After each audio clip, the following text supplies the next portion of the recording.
In the early 1980s, the government's approach to asylum seekers was a bipartisan approach. The result was that there was actually a very enlightened refugee policy. We brought in the late 1970s, Australia brought in nearly 100,000 Indo-Chinese boat people. And interestingly, although those people were boat people, they caused no social difficulty once they arrived in Australia. The conversation regarding refugees at the moment has been contaminated. The first was to call them illegals, the second was to call them queue jumpers, and the third has been a sort of dog whistle attempt to make it sound as though they're undesirable people.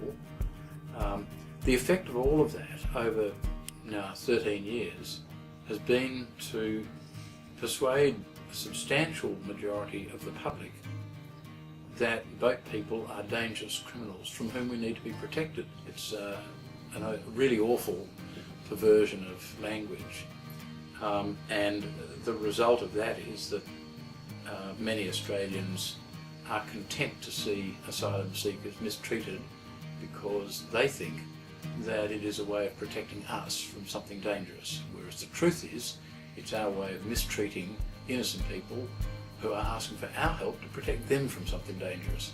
The idea came when I heard Jessie Taylor spoke at a forum, and she was reflecting on the issue of asylum seeker and government's policies and Christmas Island, and I began to think that we need to do something symbolic that changes the conversations to be much more positive. And I always loved Lou Nick's cartoon, and I think I remember seeing a cartoon of a man and a little trolley and a duck, and it was just that simple caricature of that inspired me. That's the symbol that we need, something whimsical, something simple that changes the conversation. See, my drawings are very simple, really, almost childlike drawings in some ways. And there's something lovely as a symbol about a lone person dragging some little cart along. I think it's just a sweet little way of depicting that we all have a little burden to carry in this life, or a little treasure to carry in this life, or something we value and we carefully carry it along.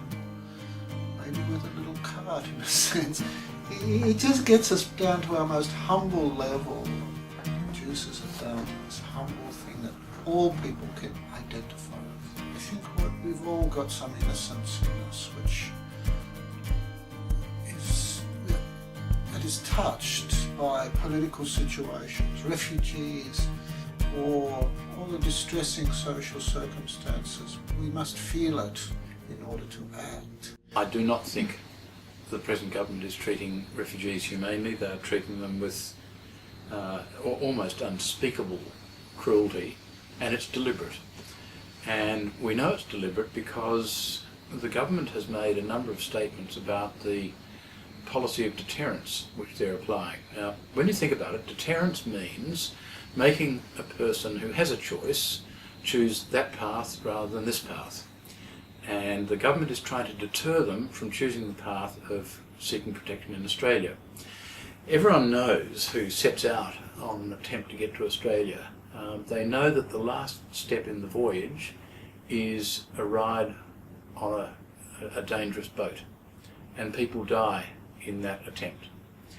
But if death at sea is not enough to deter them, then the Australian government is trying to add additional horrors by the way they are treated when they arrive at Christmas Island, and then by the fact that they are put into indefinite detention either in the mainland or in Nauru or Manus Island. So the point about deterrence as a policy is that it is an attempt to make coming to Australia look less desirable than standing your ground and facing down the Taliban or the Rajapaksa government or the other things that are the source of your terror.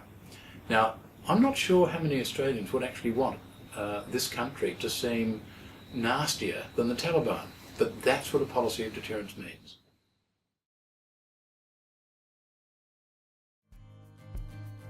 I think the most memorable moments are just when we farewell our host. Every night we stay with different hosts, but the hosts just embrace each of us, and particularly the three asylum seeker, and just to embrace them and to say, please come back and stay longer. And so to see Australia embodying the welcome and the hospitality that I have received 32 years ago gives me great hope for the Australia that I hope it will continue to be. I rather suspect that in 20 or 30 or 40 years, another generation of Australians will look back on these times and say, what on earth did we think we were doing? How did we fall for that sort of political dishonesty? What on earth made us turn from being a country which is essentially generous and dedicated to the idea of a fair go for everyone and become instead a country that was willfully cruel to a group of human beings? What I hope to achieve is on a few different levels. One is by saying thank you, I hope that we can engage in a more positive conversation around gratitude for what Australia has done, and in doing so, helps to shape the conversations around who we can be as Australia. I believe that we are at our best when we welcome the stranger. We are at our best when we show compassion to those who are vulnerable, and we are at our best when we work for justice to those who've lost everything. And so that's the kind of conversations that I hope will come out of it. But also, it's only a small act to lots of different things that are happening around the states, different states, a ripple in the conversations and in the actions that hopefully change the way that we treat asylum seeker.